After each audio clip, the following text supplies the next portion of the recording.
സ്വന്തം കാമുകനോടൊപ്പം ജീവിക്കാൻ ജന്മം നൽകിയ അച്ഛനും നൊന്തുപെറ്റ പെറ്റമ്മയും ജന്മം കൊടുത്ത പെൺമക്കളും അടക്കമുള്ളവരെ യാതൊരു ദയാദാക്ഷിണ്യവുമില്ലാതെ കൊലപ്പെടുത്തുക, അതിവിദഗ്ധമായി ആസൂത്രണം ചെയ്ത കൂട്ടക്കൊലയ്ക്കൊടുവിൽ പിടിക്കപ്പെടുക, പിന്നീട് റിമാൻഡ് തടവുകാരിയായി ജയിലിൽ കഴിയുമ്പോൾ ജയിൽ വളപ്പിലെ മരത്തിൽ തൂങ്ങി മരിക്കുക.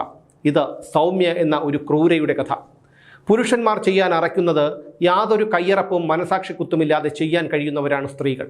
പിഞ്ചു കുഞ്ഞിനെയടക്കം കൊടും വിഷം കൊടുത്ത് കൊലപ്പെടുത്തിയ കൂടത്തായി ജോളി, നരബലി നടത്തിയ ഇലന്തൂർ ലൈല, കാമുകന് വിഷം കൊടുത്തു കൊന്ന കഷായം ഗ്രീഷ്മ, അമ്മായിയപ്പനെ കൊലപ്പെടുത്തിയ ഷിറിൻ കാരണവർ, കാമുകനെ കൊണ്ട് അമ്മായിയമ്മയെയും സ്വന്തം പിഞ്ചു മകളെയും കൊലപ്പെടുത്തിയ ആറ്റിങ്ങൽ അനുശാന്തി, കാമുകനോടൊപ്പം ജീവിക്കാൻ 1.5 വയസ്സുകാരനായ മകനെ കടലിൽ എറിഞ്ഞുകൊന്ന കണ്ണൂരിലെ ശരണ്യ, കാമുകനെ കഷണങ്ങളാക്കി വെട്ടിനുറുക്കി സൂട്ട് കേസിലാക്കി ഇപ്പോഴും കാണാമറയത്തിരിക്കുന്ന ഡോക്ടർ ഓമന.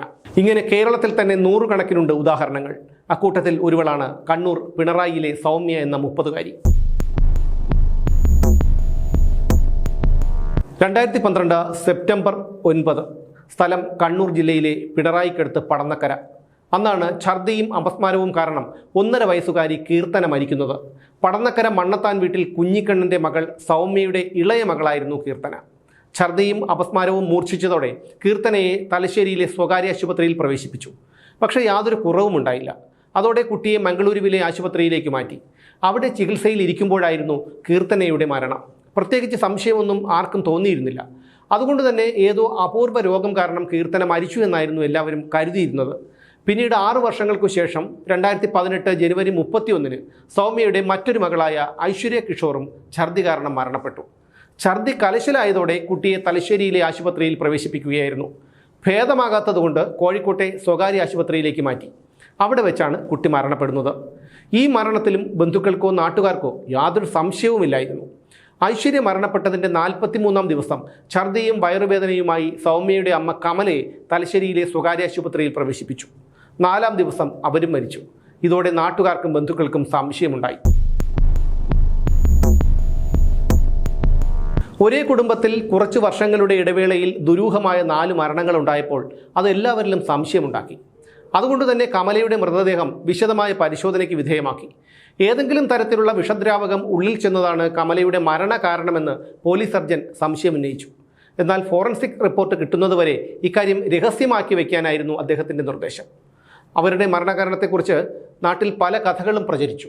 കൂടോത്രമാണെന്ന് ചിലർ വിശ്വസിച്ചു. പക്ഷേ അത് യുക്തിക്ക് നിരക്കാത്ത കാര്യമായതുകൊണ്ട് കൂടുതൽ പേരും സംഭവത്തിൽ ദുരൂഹതയുണ്ടെന്ന് സംശയിച്ചു. കിണറ്റിലെ വെള്ളത്തിലുള്ള എന്തെങ്കിലും പ്രശ്നമായിരിക്കുമെന്നായിരുന്നു മറ്റു ചിലരുടെ ധാരണ. പിന്നീട് ആ കുടുംബത്തിൽ അവശേഷിച്ചത് 2 പേർ മാത്രമായിരുന്നു: ഗൃഹനാഥനായ കുഞ്ഞിക്കണ്ണനും മകൾ സൗമ്യയും.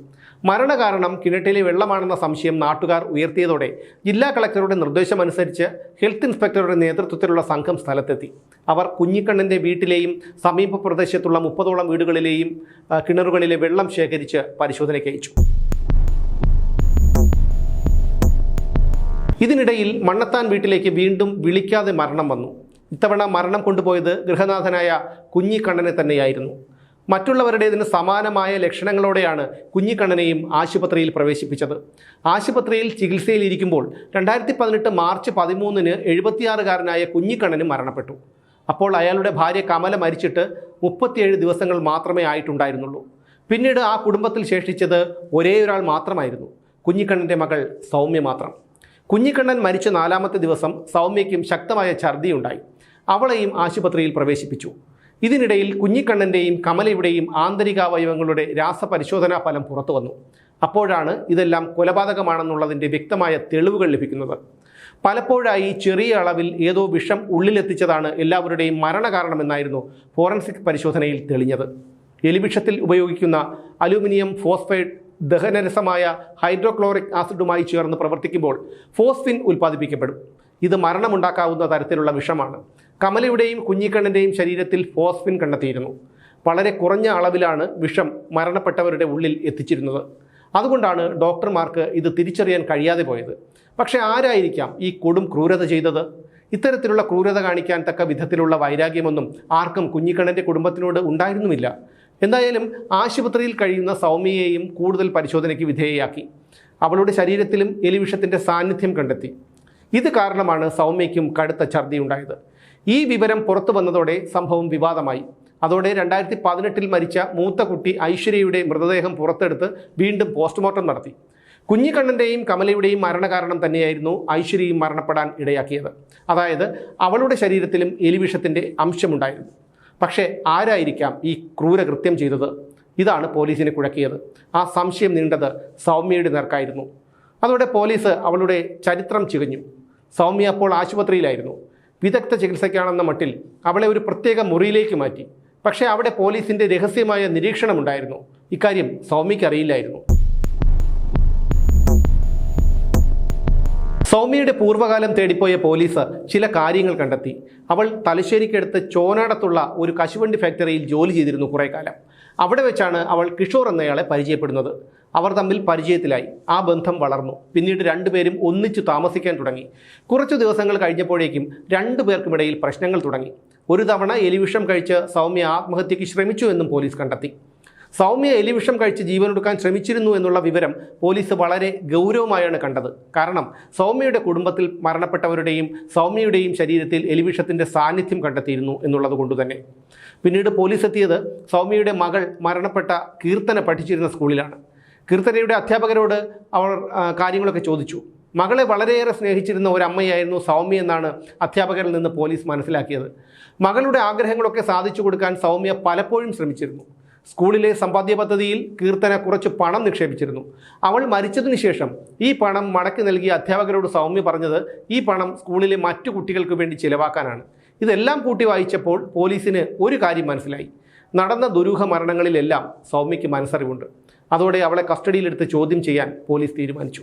സൗമ്യയെ ആശുപത്രിയിൽ നിന്ന് ഡിസ്ചാർജ് ചെയ്ത ദിവസം തന്നെ അവളെ പോലീസ് കസ്റ്റഡിയിലെടുത്തു. ASP ചൈത്ര തെരേസ ജോണിൻ്റെയും CI KE പ്രേമചന്ദ്രൻ്റെയും നേതൃത്വത്തിൽ സൗമ്യയെ ചോദ്യം ചെയ്തു.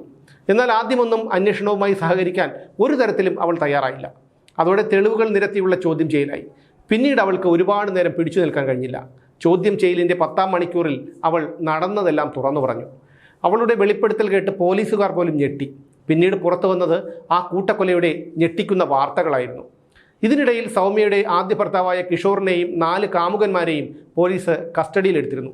എന്നാൽ സംഭവത്തിൽ ഇവർക്ക് പങ്കില്ലെന്ന് കണ്ടതോടെ വിട്ടയക്കുകയും ചെയ്തു.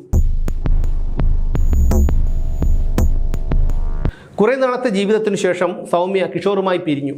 അവൾക്ക് പല അടുപ്പക്കാരുമുണ്ടായി. പലരുമായും അവൾ അവിശുദ്ധ ബന്ധം പുലർത്തി. അവരിൽ പലരും അവളുടെ വീട്ടിലെത്തി. എന്നാൽ മകളുടെ ഈ വഴിവിട്ട പോക്കിന് അച്ഛനും അമ്മയും എതിരായിരുന്നു. അവരവളെ എതിർത്തു. തൻ്റെ ഇത്തരം വഴിവിട്ട ബന്ധങ്ങൾക്ക് അച്ഛനും അമ്മയും തടസ്സമാകുമെന്ന് സൗമ്യയ്ക്ക് തോന്നി. അങ്ങനെ ഇരിക്കുമ്പോഴാണ് കൊല്ലപ്പെടുന്നതിന് കുറച്ച് ദിവസങ്ങൾക്ക് മുൻപ് സൗമ്യയുടെ ഇളയ മകൾ കീർത്തന അപ്രതീക്ഷിതമായി രാത്രി ഉറക്കത്തിൽ നിന്ന് എഴുന്നേറ്റത്. ആ കുട്ടി കണ്ടത് തൻ്റെ അമ്മയോടൊപ്പം അപരിചിതരായ 2 പുരുഷന്മാരെയാണ്. അതോടെ ആ കുട്ടി നിലവിളിച്ചു. അന്ന് കീർത്തനയെ സൗമ്യ അടിച്ചു. ഭയന്ന കുട്ടി തളർന്നുറങ്ങി. അന്ന് രാത്രി സൗമ്യ ഒരു തീരുമാനമെടുത്തു. തൻ്റെ ജീവിതത്തിന് മക്കൾ ഉൾപ്പെടെ തടസ്സമാണ്. അതുകൊണ്ട് അവരെ ഇല്ലാതാക്കണം.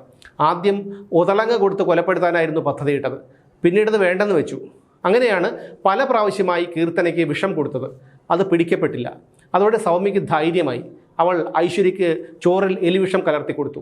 അച്ഛന് രസത്തിലും അമ്മയ്ക്ക് കറിയിലും വിഷം കലർത്തി നൽകി. എന്നാൽ ആദ്യം മരിച്ച കീർത്തനയ്ക്ക് താൻ വിഷം നൽകിയിട്ടില്ലെന്നും അവളുടേത് സ്വാഭാവിക മരണമാണെന്നുമായിരുന്നു സൗമ്യയുടെ മൊഴി. ആ മൊഴി പോലീസ് വിശ്വാസത്തിലെടുത്തു. കാരണം ഇളയ കുട്ടിയായ കീർത്തന മരിച്ച് 6 വർഷങ്ങൾക്ക് ശേഷമാണ് മറ്റ് 3 മരണങ്ങളും നടന്നത് എന്നുള്ളതായിരുന്നു ആ മൊഴി വിശ്വാസത്തിലെടുക്കാൻ കാരണം. സൗമ്യയുടെ അറസ്റ്റിന് പിന്നാലെ പല പ്രചാരണങ്ങളും നാട്ടിലുണ്ടായി. അവൾ ഒരുപാട് പേരുമായി അവിഹിത ബന്ധം പുലർത്തിയിരുന്നുവെന്നും അക്കൂട്ടത്തിൽ പ്രമുഖരായ പലരും ഉണ്ടായിരുന്നുവെന്നും അവരാണ് കൊലപാതകങ്ങളിൽ സൗമ്യയെ സഹായിച്ചത് എന്നുമൊക്കെയായിരുന്നു നാട്ടിൽ പരന്ന കഥകൾ. സൗമ്യയുടെ കോൾ ഹിസ്റ്ററി പരിശോധിച്ചതിൽ നിന്ന് അവൾ പലരുമായും ബന്ധം പുലർത്തിയിരുന്നു എന്ന് പോലീസ് കണ്ടെത്തി. ഒരു 16 വയസ്സുകാരൻ പോലും അക്കൂട്ടത്തിൽ ഉണ്ടായിരുന്നു എന്നുള്ളതാണ് പോലീസിനെ പോലും ഞെട്ടിച്ചത്. എന്നാൽ ഈ കൊലപാതകങ്ങളെല്ലാം നടത്തിയത് സൗമ്യ തനിച്ചാണെന്നായിരുന്നു പോലീസിൻ്റെ കണ്ടെത്തൽ. സൗമ്യയുമായി ബന്ധം പുലർത്തിയവരെക്കുറിച്ചെല്ലാം പോലീസ് അന്വേഷിച്ചെങ്കിലും പ്രമുഖരായ പലരുടെയും പേരുകൾ ഒഴിവാക്കിയെന്നും അന്ന് ആരോപണങ്ങൾ ഉയർന്നിരുന്നു. തലശ്ശേരി CI KE പ്രേമചന്ദ്രൻ സൗമ്യയുടെ അറസ്റ്റ് രേഖപ്പെടുത്തി. ചോദ്യം ചെയ്യലും തെളിവുകൾ ശേഖരിക്കലും കഴിഞ്ഞതോടെ സൗമ്യയെ തലശ്ശേരി ജുഡീഷ്യൽ ഫസ്റ്റ് ക്ലാസ് മജിസ്ട്രേറ്റിൻ്റെ ചേംബറിൽ ഹാജരാക്കി. അവൾക്ക് വേണ്ടി ഹാജരാകാൻ അഭിഭാഷകർ ആരും തന്നെ എത്തിയില്ല. മജിസ്ട്രേറ്റിന് മുന്നിൽ സൗമ്യ കുറ്റസമ്മതമൊഴി നിഷേധിച്ചില്ല. സൗമ്യയ്ക്ക് ജാമ്യം നൽകിയാൽ സാക്ഷികളെ സ്വാധീനിക്കാനുള്ള സാധ്യതയുണ്ടെന്നായിരുന്നു പോലീസിൻ്റെ വാദം. അതോടെ കോടതി അവളെ റിമാൻഡ് ചെയ്ത് കണ്ണൂർ വനിതാ സബ് ജയിലിലേക്ക് അയച്ചു.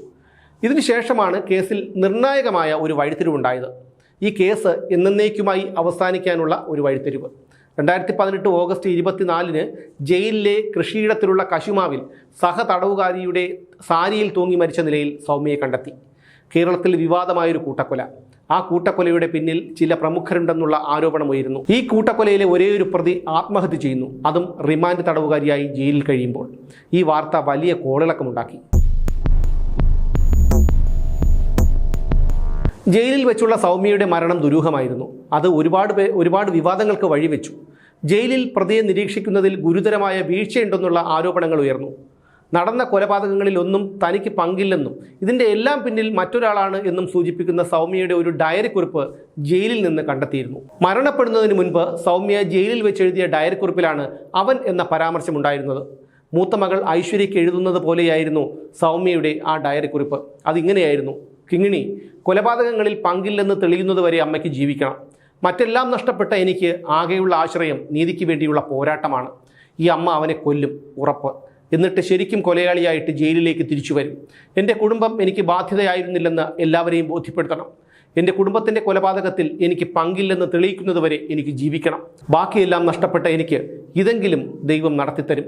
ഇങ്ങനെയായിരുന്നു മൂത്ത മകളെ അഭിസംബോധന ചെയ്തുകൊണ്ട് ജയിലിൽ വെച്ച് സൗമ്യ എഴുതിയ ഡയറിക്കുറിപ്പിൽ ഉണ്ടായിരുന്നത്.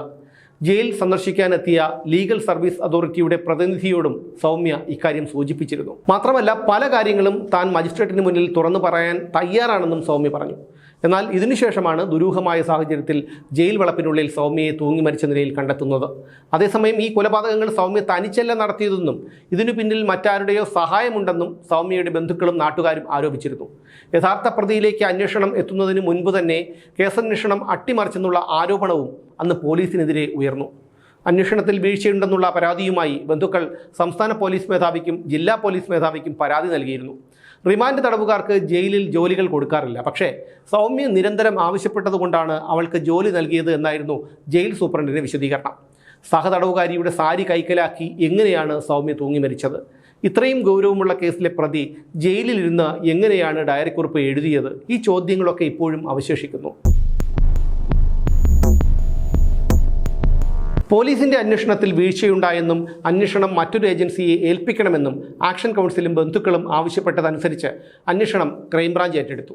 എന്നാൽ ഒരേയൊരു പ്രതിയായ സൗമ്യ തൂങ്ങി മരിച്ചതോടെ അന്വേഷണം വഴിമുട്ടി.